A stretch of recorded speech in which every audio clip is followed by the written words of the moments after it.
नमस्कार, सिटी न्यूजच्या रात्री 10च्या बुलेटिन मध्ये प्रेक्षकांचं मनपूर्वक स्वागत। आज दिनांक 11 फेब्रुवारी 2026 वार बुधवार। बातमीपत्राची सुरुवात करूया सुविचारमालेने। मनात आणलं तर सर्व काही शक्य आहे, गरज आहे ती फक्त एका योग्य दिशेने घेतलेल्या प्रयत्नाची। आजचा सुविचार आपण बघितला। आता बघूया बातमीपत्रातील ठळक बातम्या।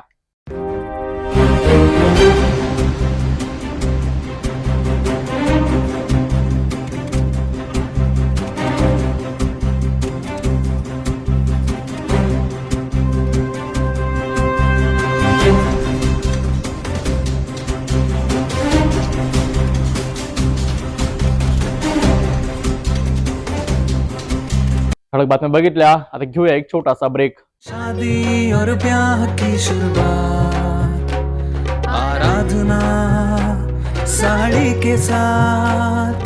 आराधना wholesale shopping mall L2 Bijland complex, Nandgaon Peth, Amravati, Jawahar road, Amravati. Break नंतर बघूया सविस्तर बातम्या।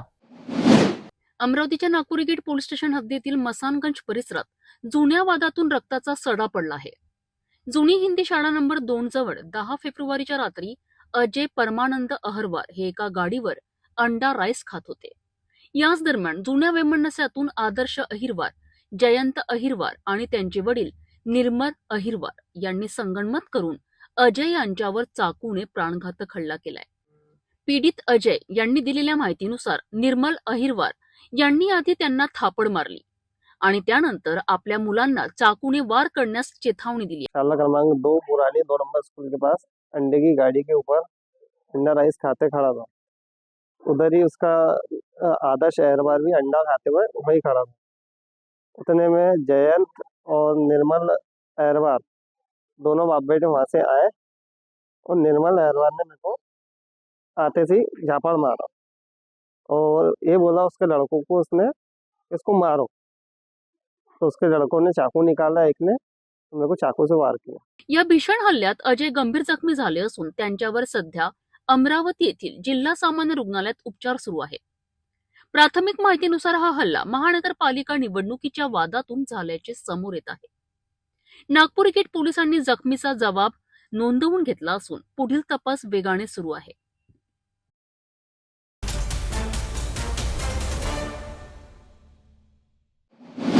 अमरावती शहरातील वढाडी आणि काँग्रेस नगर परिसरात बेकायदेशीर सावकारीच्या तक्रारीवरून प्रशासनाने मोठी कारवाई केली आहे।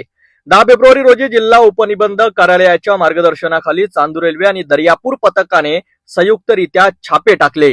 दर्यापूर येथील सहाय्यक निबंधक कार्यालयात प्राप्त झालेल्या तक्रारीनंतर विभागीय सहनिबंधक गौतम वर्धन यांनी कारवाईचे आदेश दिले। त्यानुसार जिल्हा उपनिबंधक शंकर कुंभार यांच्या मार्गदर्शनाखाली पथकाने काँग्रेस नगर येथील सुमंत अरविंद पाटील आणि वडाडी येथील गगलानी नगर येथील शक्तीसिंग वीरेंद्रसिंग दीक्षित यांच्या घरावर धाड टाकली। या कारवाई दरम्यान एकूण 14 दस्तवेज जप्त करण्यात आले। यामध्ये 2 कोरे चेक, खरेदी विक्री संदर्भातील कागदपत्राचा समावेश आहे। सुमंत पाटील यांच्या घरातून 2 कोरे चेक आणि 10 खरेदी पत्रे जप्त करण्यात आली, तर शक्तीसिंग दीक्षित यांच्या घरातून 2 कोरे चेक आढळून आले। दर्यापूर पथक प्रमुख किशोर बेलंगे आणि चांदूर रेल्वे पथक प्रमुख किशोर इंगळे यांच्या नेतृत्वाखाली ही कारवाई पार पडली।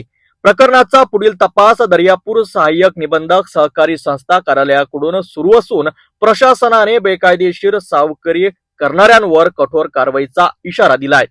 अशा या तक्रारी आमच्याकडे ज्यावेळी प्राप्त होतात त्यावेळी आम्ही अशी धाडीची कारवाई करून तो सावकार अवैध सावकार आहे आणि त्यानं जर समाजातल्या काही लोकांना असं कर्ज देऊन, वैध कर्ज देऊन जर फसवणूक करत असेल किंवा त्यांच्याकडनं ते चुलबाडणूक करत असेल तर आम्ही अशा कायद्यातील तरतुदीनुसार कारवाई करतो। त्याच्यामध्ये आम्हाला 2 कोरे चेक की ज्याच्यावरती कुणाचं नाव नाही, फक्त सही केलेली असे 2 कोरे चेक आणि काही खरेदी खत सापडलेली आहेत। त्या संबंधित व्यक्तीच्या नावचे आणि ज्यांनी करून दिलेलं आहे अशी खरेदी खत सापडलेली आहे आणि त्याची चौकशी आता आमचे दर्यापूरचे सहाय्यक निबंधक किशोर बेलंगे करत आहेत। अमरावती शहरातील महत्वाकांक्षी प्रकल्प असलेल्या चित्रा चौक ते पठाण चौक उड्डाणपुलाचे काम सध्या वेगाने सुरू आहे. सध्या या मार्गावरील वाहतूक अकॅडमिक शाळेकडनं एकतर्फा वळविण्यात आली आहे. मात्र सकाळी 11 वाजता एका ट्रक चालकाला मार्गाचा अंदाज न आल्याने त्याने ट्रक बंद असलेल्या मार्गावरून नेला आणि थेट पुलाच्या पिल्लरला धडक दिली. धडक इतकी जोरात होती की परिसरात मोठा आवाज झाला. सुदैवाने या घटनेत कोणतीही जीवितहानी झालेली नाही. घटनेची माहिती मिळताच उड्डाणपुलाचे काम करणाऱ्या कंपनीने तातडीने घटनास्थळी धाव घेत पर्यायी व्यवस्था केली आहे. सध्या या मार्गावरून दुचाकी आणि चारचाकी वाहनांची वाहतूक सुरू असली तरी या अपघातामुळे कामाच्या ठिकाणी काही काळ तणावाचे वातावरण होते.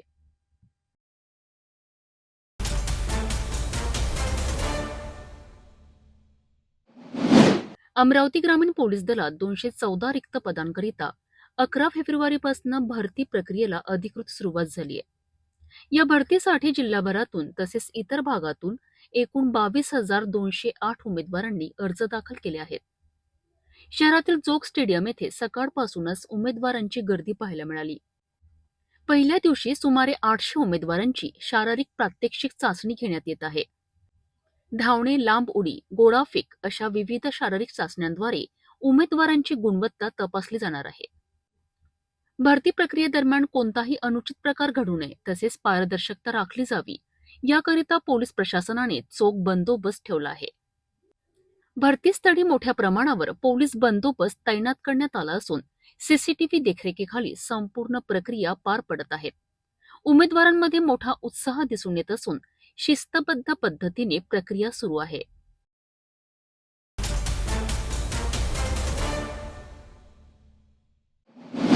आपण स्वच्छ शहराचं स्वप्न पाहिलं होतं, परंतु सध्याचे चित्र पाहता हे स्वप्न धुळीस मिळत असल्याचं दिसते आहे. महापालिकेत लोकशाही परतली, महापौर मिळाले, परंतु साचलेला कचरा काही कमी होईना. आपण अशाच काही भागांची व्यथा मांडणार आहोत जिथे महापौरांचे स्वच्छ अमरावतीचे आदेश कागदावरच मर्यादित राहिले आहेत. अमरावतीत 4 वर्षाच्या प्रशासकीय राजवटीनंतर निवडणुका झाल्यात आणि श्रीचंद्र तेजवाणी महापौर झालेत. पदभार स्वीकारताच त्यांनी इंदूर पॅटर्न राबवण्याची घोषणा केली. 1 नंबरवर इंदोर येते स्वच्छतामध्ये. जसा इंदोर 1 नंबरवर आहे, मी अमरावती 1 नंबरवर घेऊन जायची पूर्ण कोशिश करेल. परंतु जवाहर गेटच्या आतील भागात गेल्या 4 दिवसांपासून स्वच्छता कर्मचारी फिरकलेच नाही. साबणपुरा परिसरात नागरिकांनी पुढाकार घेऊन कचरा कुंडी हटवली, परंतु आता तिथे रात्रीच्या वेळी कचऱ्याचे ढीग साचतच आहे. मनपाची गाडी येते परंतु कचरा उचलत नाही. नाले सफाईच्या नावाखाली फक्त वरवरची घाण काढली जात असून मूळ समस्या जशीच्या तशाच आहेत. केवळ आदेश देऊन काम होणार नाही, तर महापौरांना आता थेट मैदानात उतरून अधिकाऱ्यांकडनं हिशोब घ्यावा लागेल. जहाँ भी जाते हैं वहाँ पे दिखता है ऐसा गंदगी. तो ये प्रशासन काल जो था 4 वर्ष का, उसमें सबसे ज्यादा जो ध्यान नहीं दिया गया है वो साफ सफाई भी दिया गया है. मैं प्रशासन को गलत नहीं बोलूँगा. यहाँ पे जो अधिकारी वर्ग है, क्योंकि उन्होंने पैसे तो उतने बांटे ही है जो पहले बांटते थे, आज भी उतने ही बांटे हैं, पर उनको देने के बाद में और इन्होंने कोशिश भी की है, पर शायद मेरे को लग रहा है कि नीचे के तबके ने या ठेकेदार ने उतना उसको दिमाग पे या दिल पे लेके काम नहीं किया है. इसके लिए आज इतनी बड़ी समस्या को हमको फेस करना पड़ रहा है. मेरे नज़र में जितना भी आज पार्टी लेवल पे या नगर सेवकों को नुकसान हुआ है, सबसे बड़ा मुद्दा वो है. तो मैं सभी नगर सेवकों से भी विनती करने वाला हूँ, जो आप नए नगर सेवक चुन के आए हो और जिन आप उनसे सीखिए, जो नए पुराने नगर सेवकों का नुकसान हुआ है उनकी जगह आप आए हो, आप जनता को पहले ध्यान दो. और जनता का विषय एक ही है. और मैं साथ साथ में जनता से भी विनती करूँगा कि आपके सहयोग के बगैर सफाई होने वाली नहीं है. आप हमें कोऑपरेट कीजिए. हम तो कर ही रहे हैं, नगर सेवक की तो ड्यूटी है. स्वच्छता ही केवळ घोषणा नसावी, तर ती कृती असावी. जर महापौरांनी तातडीने इच्छाशक्ती दाखवून अधिकाऱ्यांची टीम सक्रिय केली नाही आणि नागरिकांशी थेट संवाद साधला नाही, तर अमरावतीचं स्वच्छतेचं स्वप्न केवळ कागदावरच सिमटून राहील. पाहूयात प्रशासन यावर आता तरी जागे होते का. अमरावती विभागातील वाढती लोकसंख्या, विस्तीर्ण भौगोलिक क्षेत्र आणि ग्रामीण भागातील नागरिकांना महसूल कामांसाठी तालुक्याच्या ठिकाणी जावे लागणारा त्रास लक्षात घेऊन हा महत्त्वपूर्ण निर्णय घेण्यात येत आहे. वाशिम जिल्ह्यातील 3 मोठ्या महसूल मंडळांना आता अप्पर तहसीलचा दर्जा देण्यात येणार आहे. यामध्ये अणसिंग, केनवड आणि कामरगाव या ठिकाणांचा समावेश आहे. या कार्यालयांच्या स्थापनेमुळे दाखले, जमीनविषयक वाद, फेरफार, नोंदणी आणि इतर महसूल कामांसाठी नागरिकांना तालुक्याच्या मुख्यालयात जाण्याची गरज कमी होणार आहे. ग्रामीण आणि दुर्गम भागातील नागरिकांना शासकीय सेवा अधिक जलद आणि सुलभ पद्धतीने मिळणार आहेत. याशिवाय प्रशासकीय सुलभतेसाठी अचलपूर, पुसद आणि खामगाव येथे अप्पर जिल्हाधिकारी कार्यालय प्रस्तावित करण्यात आली आहेत. तसेच अमरावती विभागातील विविध तालुक्यांवरील कामाचा ताण कमी करण्यासाठी एकूण 10 अप्पर तहसील कार्यालयांची निर्मिती करण्यात येणार आहे. या निर्णयांमुळे महसूल विभागातील नायब तहसीलदार ते तहसीलदार स्तरावरील अधिकाऱ्यांच्या पदोन्नतीला गती मिळणार आहे.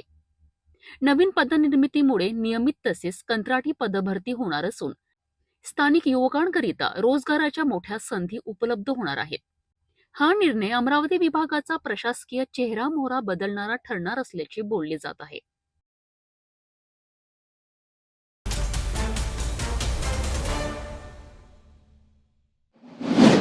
चांदूर रेल्वे पोलीस ठाण्याच्या हद्दीत ही संतापजनक घटना घडली आहे. मिळालेल्या माहितीनुसार शाळेतून घरी परतणाऱ्या 16 वर्षीय अल्पवयीन मुलीला आरोपींनी तुझे लफडे आहे, आम्ही तुझी बदनामी करू अशी धमकी देत जाळ्यात ओढले. यानंतर वेरूळ रोंगी मार्गावरील निर्जन ठिकाणी नेऊन तिच्यावर वारंवार अत्याचार करण्यात आला. हा अत्याचाराचा प्रकार 7 जुलै 2025 ते 6 फेब्रुवारी 2026 या 7 महिन्यांच्या कालावधीत सुरू होता, अशी माहिती समोर आली आहे. बदनामीची भीती दाखवत आरोपींनी पीडितेचे मानसिक शोषण करत वारंवार अमानुष कृत्य केलेत. या प्रकारामुळे पीडित मुलगी 3 महिन्यांची गर्भवती राहिल्यानंतर कुटुंबियांच्या लक्षात हा प्रकार आला आणि अखेर 9 फेब्रुवारी रोजी पोलिसात तक्रार दाखल करण्यात आली. या प्रकरणात कार्तिक गजानन शेलोकार व 21 वर्ष आणि 22 वर्षीय संकेत विनोद काळे यांची नावे समोर आली आहेत. तसेच आणखी 3 आरोपींविरुद्ध गुन्हे दाखल करण्यात आले असून त्यापैकी 2 आरोपी अल्पवयीन असल्याची माहिती आहे. चांदूर रेल्वे पोलिसांनी सर्व आरोपींना ताब्यात घेतले असून पुढील तपास सुरू आहेत. या घटनेमुळे परिसरात संतापाचे वातावरण निर्माण झाले आहे. नागरिकांकडून आरोपींवर कठोर कारवाईची मागणी करण्यात येत आहे. चांदूर रेल्वे पोलीस स्टेशन हद्दीतला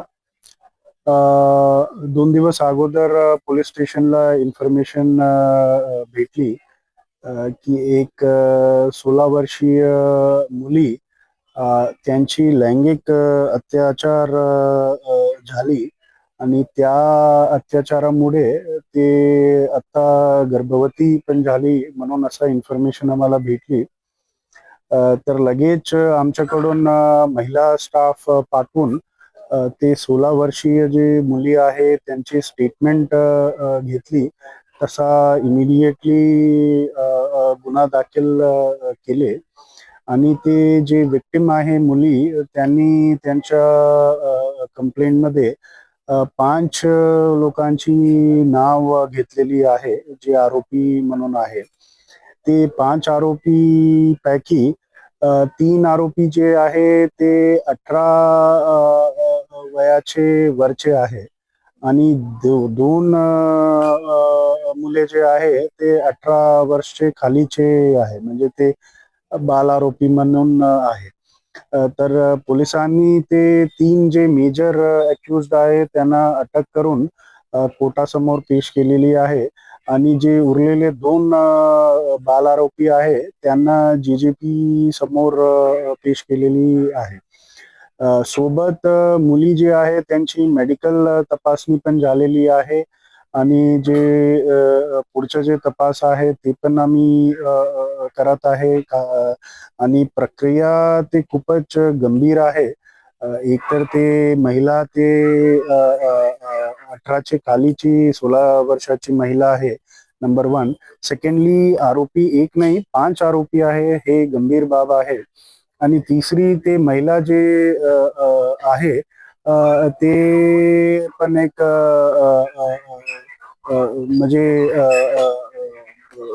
म्हणजे अट्रॉसिटीची पण गुन्हा दाखल केलेली आहे.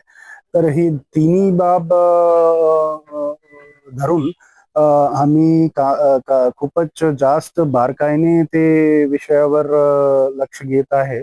मी स्वतः जे तपास होत आहे त्याच्यावर मी सुपरविजन करत आहे आणि पॉझिटिव्हली जास्त ते जास्त वेगाने आम्ही तपास करून ते लवकर चार्जशीट आम्ही पाठवणार आहे.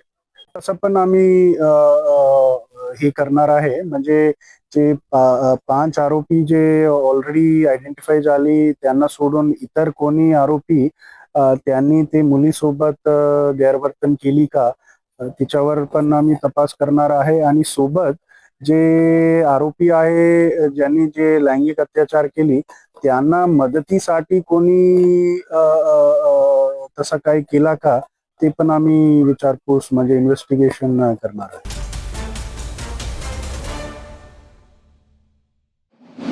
तहसील पोलीस ठाण्याचे वरिष्ठ पोलीस निरीक्षक संजय मेंढे यांनी दिलेल्या माहितीनुसार 11 फेब्रुवारी रोजी दुपारी सुमारे 5 वाजताच्या सुमारास ही घटना उघडकीस आली. शहरातील एका दुकानात गेली 10 वर्ष प्रामाणिकपणे काम करणाऱ्या जुन्या नोकरानेच मालकाचा विश्वासघात करत लाखोंची चोरी केल्याचे समोर आले. दुकानातील रोकड व इतर मौल्यवान वस्तूंवर डल्ला मारत आरोपी पसार झाला होता. दुकान मालकाच्या तक्रारीनंतर तहसील पोलिसांनी तात्काळ तपास सुरू केला. तांत्रिक तपास आणि गोपनीय माहितीच्या आधारे पोलिसांनी आरोपीचा शोध घेत त्याला अटक केली. या प्रकरणी आरोपी विरुद्ध संबंधित कलमान्वये गुन्हा दाखल करण्यात आला असून पुढील तपास सुरू आहे. विश्वासू कर्मचाऱ्यांनीच चोरी केल्यामुळे व्यापारी वर्गात खळबळ उडाली आहे. वरिष्ठ पोलीस निरीक्षक संजय मेंढे यांनी नागरिकांना सावध राहण्याचे आणि व्यवसायांमध्ये सतर्कता बाळगण्याचे आवाहन केले आहे. फिर्यादी यांच्या भावाचे नुकतेच निधन झाले होते, त्यामुळे दुकान आणि दुकानाची किल्ली सुद्धा संपूर्णतः या आरोपीच्या विश्वासावर त्यांनी सोपवलेलं होतं. आरोपी हा 10 वर्षापासून काम करत आहे, तो कोणताही चुकीचा प्रकार करणार नाही असा विश्वास फिर्यादीला वाटल्याने संपूर्ण दुकान त्याच्या ताब्यात देण्यात आले होते. परंतु याच गोष्टीचा गैरफायदा घेऊन यातील आरोपी याने दुकान बंद झाल्यानंतर त्याच्या मित्र किंवा मैत्रिणीसोबत परत यायचा आणि दुकान उघडून त्यामध्ये असलेला जो माल आहे तो परस्पर चोरून बाहेर नेऊन विकून आपल्या मैत्रीण आणि मित्रासोबत विकून त्याची पैशाची आपसात वाटणी करून घ्यायची. नागपूर येथील मध्यवर्ती कारागृहाच्या कवायत मैदानावर 3 ते 5 फेब्रुवारी 2026 दरम्यान आयोजित पूर्व विभागीय कारागृह वार्षिक क्रीडा स्पर्धेत अमरावती मध्यवर्ती कारागृहाच्या अधिकारी आणि कर्मचाऱ्यांनी उल्लेखनीय यश संपादन केले. वरिष्ठ अधिकारी यांच्या मार्गदर्शनाखाली पार पडलेल्या या स्पर्धेत पूर्व विभागातील एकूण 11 कारागृहाचा सहभाग होता. अमरावती कारागृहाच्या 32 खेळाडूंनी उत्साहाने सहभाग नोंदवत सांघिक आणि वैयक्तिक अशा दोन्ही स्तरावर चमकदार कामगिरी केली. महिला व्हॉलीबॉल संघाने उत्कृष्ट समन्वय आणि दमदार खेळाच्या जोरावर प्रथम क्रमांक पटकावत सुवर्ण पदक मिळवले, तर पुरुष बास्केटबॉल संघाने द्वितीय क्रमांक मिळवत रौप्य पदकाची कमाई केली. वैयक्तिक स्पर्धांमध्येही अमरावतीच्या खेळाडूंनी धावणे, कराटे, गोडाफेक, भालाफेक, थाळीफेक आणि कुस्ती अशा विविध प्रकारांमध्ये सुवर्ण, रौप्य आणि कांस्य पदक जिंकत पदकांची लयलूट केली. अमरावती कारागृह अधीक्षक कीर्ती चिंतामणी यांच्या प्रमुख मार्गदर्शनाखाली आणि वरिष्ठ अधिकाऱ्यांच्या सहकार्यामुळे ही उल्लेखनीय कामगिरी शक्य झाली. पूर्व विभागात एकूण द्वितीय क्रमांक पटकावत अमरावती संघाने आपली ताकद दाखवून दिली असून आता राज्यस्तरीय स्पर्धेसाठी पूर्ण येथे सहभाग होण्याची संधी या खेळाडूंना मिळणार आहे.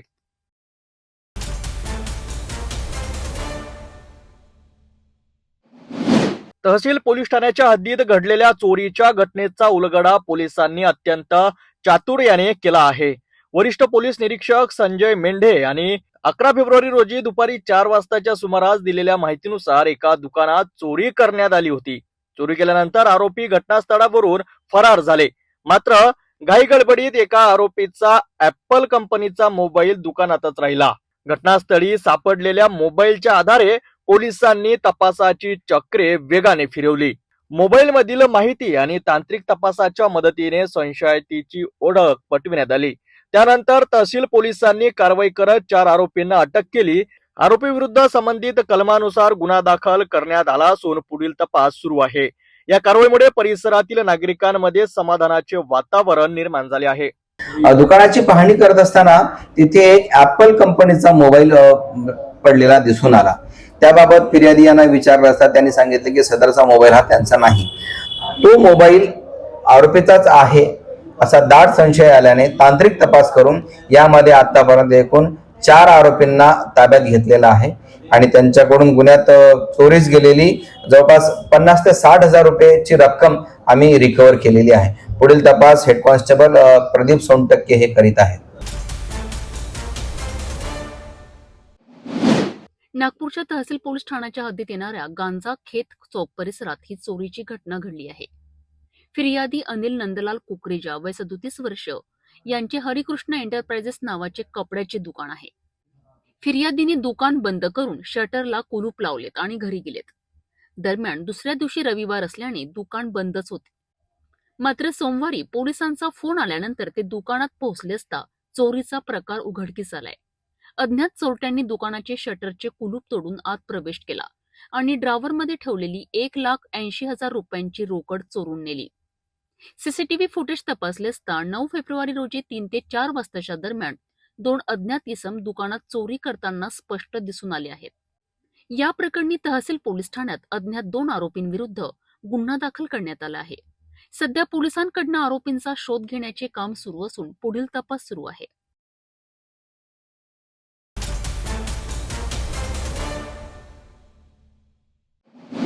नागपूर शहरातील पाचपावली पोलीस ठाण्याच्या हद्दीत 6 ते 7 फेब्रुवारी दरम्यान 2 घरफोडीच्या घटना घडल्या होत्या. घराचे कुलूप तोडून अज्ञात चोरट्यांनी रोख रक्कम तसेच सोने चांदीचे दागिने लंपास केले होते. या प्रकरणी पोलीस ठाणे पाचपावली येथे गुन्हा दाखल करण्यात आला होता. गुप्त बातमीदाराच्या माहितीनुसार पोलिसांनी आरोपीचा शोध घेत अंशुल उर्फ अनुप देवाजी वाकडे वय 18 वर्ष याला अटक केली आहे.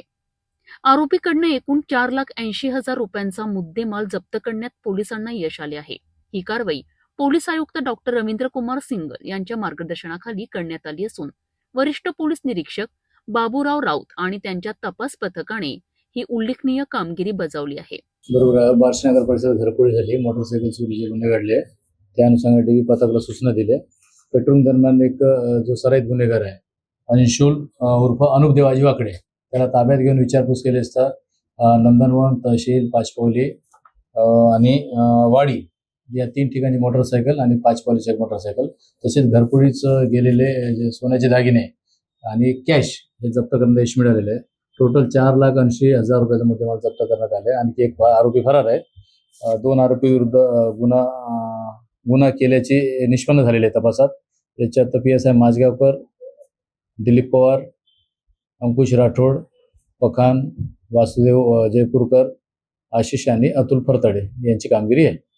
बरोबर आहे. याच्या अगोदर त्याचे चोरीचे, घरफोडीचे, मारामारीचे गुन्हे आहेत. डाऊटवरून त्याला पकडल्यानंतर ते लगेच आम्ही त्याला ताब्यात घेऊन विचारपूस करून हे जवळपास 4,80,000 रुपयाचा मुद्देमाल जप्त करण्यात आले.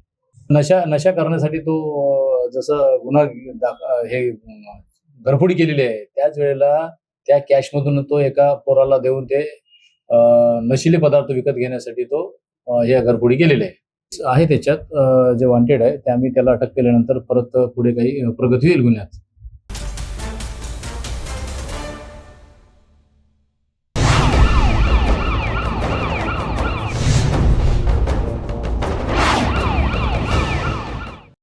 नागपूर शहरातील नंदनवन पोलीस ठाण्याच्या हद्दीत विद्यार्थिनीवर सामूहिक बलात्कार केल्याप्रकरणी आरोपींना अटक करण्यात आलेली आहे.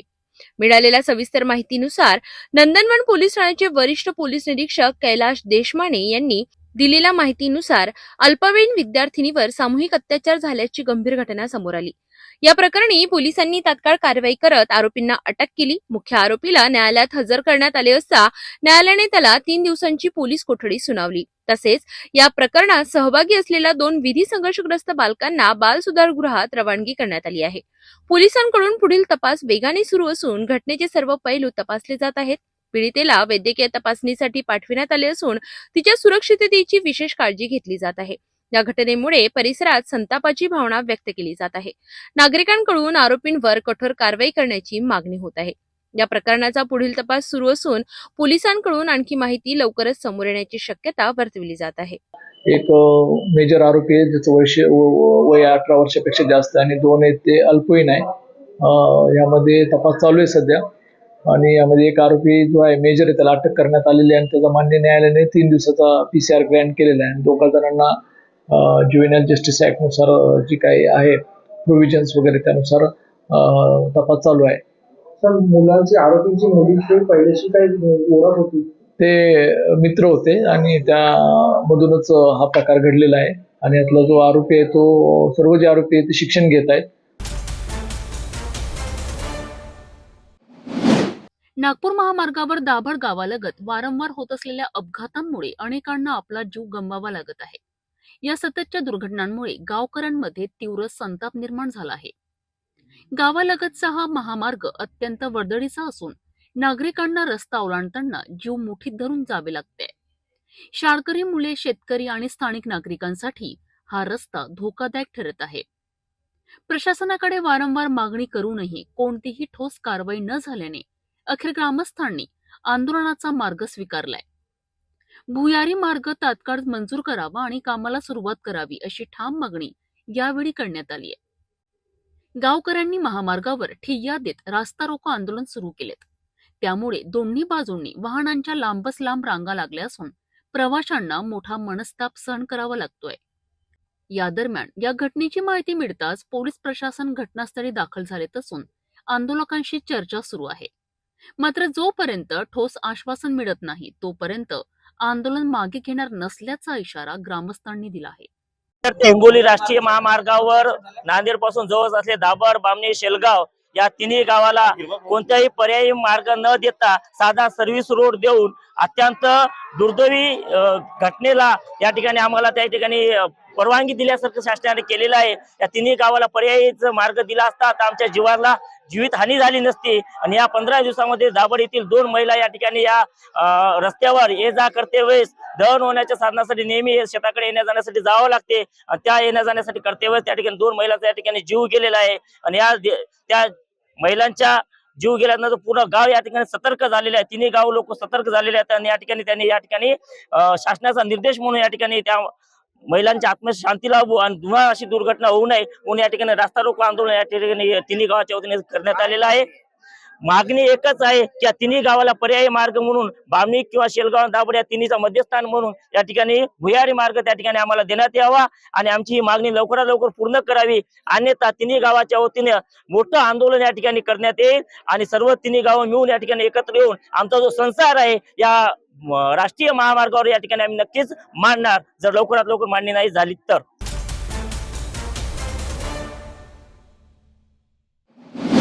केंद्रीय गृह मंत्रालयाने वंदे मातरम संदर्भात 10 पाने अधिकृत आदेश 28 जानेवारी रोजी जारी केला आहे. हा आदेश सर्व राज्ये, केंद्रशासित प्रदेश, मंत्रालय आणि संवैधानिक संस्थांना पाठविण्यात आला आहे.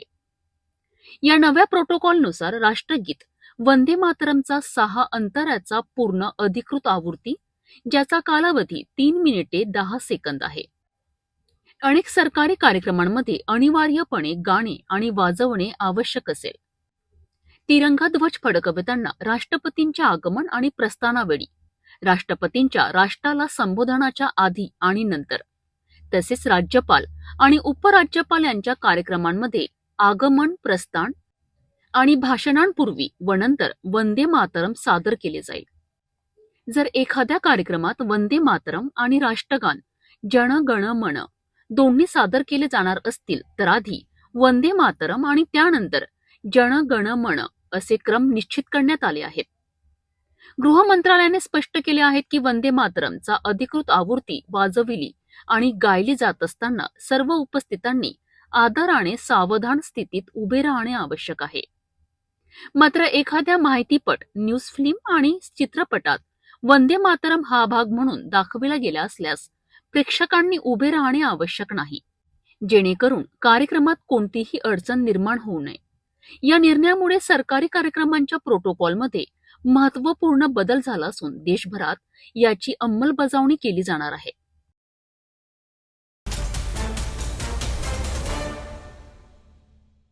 जाता पुन्हा एकदा आजच्या ठळक बातम्या.